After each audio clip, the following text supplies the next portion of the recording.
I think our network and our track are a great fit for the export of all the products that we're talking about at this conference, the agricultural goods. And we've been pretty innovative at looking at different ways to try and move those goods for exporters. There's a sizable amount of business that moves on CN through Canadian gateways into the U.S., and those boxes are generally moving back towards the same port they came in so they can fill out the ships. It's all on a schedule.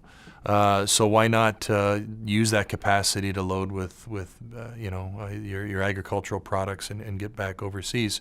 The other part is that we're a good fit where our track is and where our track goes through Wisconsin and Illinois and all those places are a good fit for this type of the rural areas to draw their crops in and move it. It's important that they buy.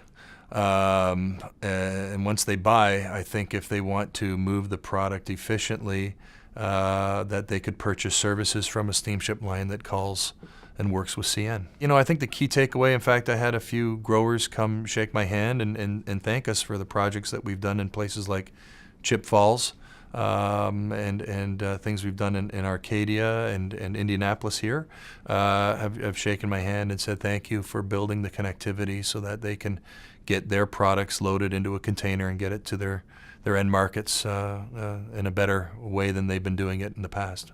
It's our network, and it's the way that we connect with the ports and how we can reach global markets through the ports that we connect with. We connect in the West Coast in Vancouver and Prince Rupert, in the East Coast in Halifax and Montreal and St. John, and we connect in the Gulf at the Port of New Orleans and the Port of Mobile.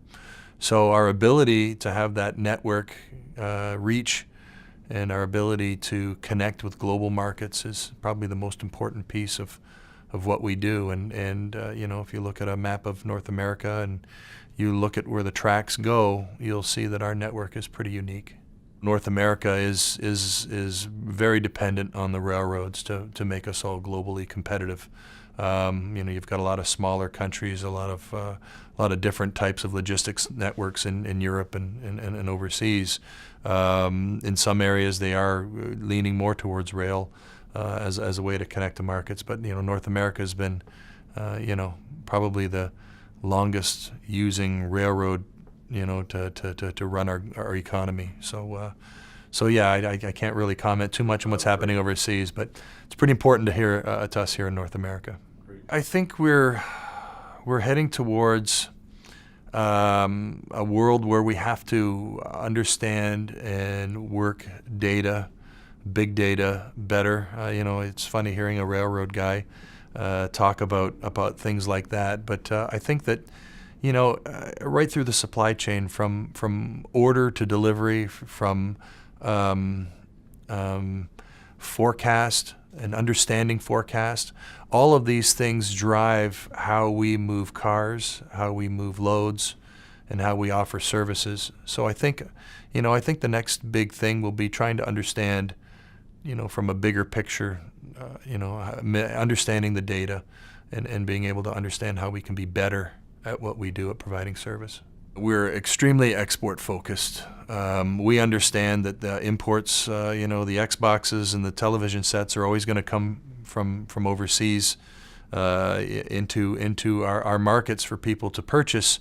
But the most important thing is for our customer, which is the steamship line, is to finding ways for them to find revenue and generate revenue or save cost on that box going back overseas. And we know that if we do a good job of that, then the odds of them giving us one more new import are higher.